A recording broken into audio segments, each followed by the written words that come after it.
Hari ini saya nak tunjuk cara saya pasang airlock atau sendat udara pada botol 10 liter untuk penapaian. Pertama, saya ukur dan tanda getah sendat.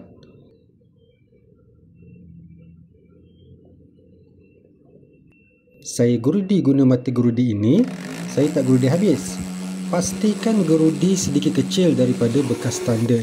Ini bagi getah sendat ketat pada lubang. Ini penting agar angin luar tak masuk ke dalam bekas ini melalui laluan getah ini.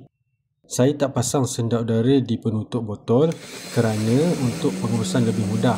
Saya dapati kalau pasang di tepi mulut botol lebih mudah untuk saya buka dan tutup penutup untuk membuat perkara-perkara yang lain. Setelah itu saya jolok jari dari dalam untuk keluarkan sisa plastik di tepi lubang.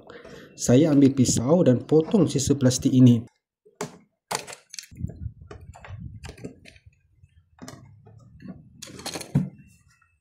Saya basuh tong 10 liter ini untuk buang sisa plastik yang ada. Saya masukkan getah sendat.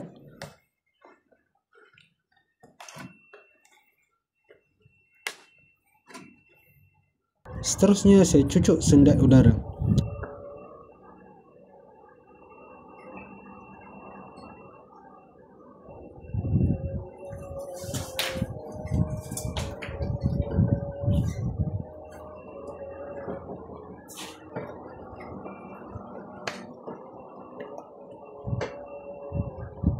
Akhir sekali saya isi air sehingga memenuhi sendat udara ini.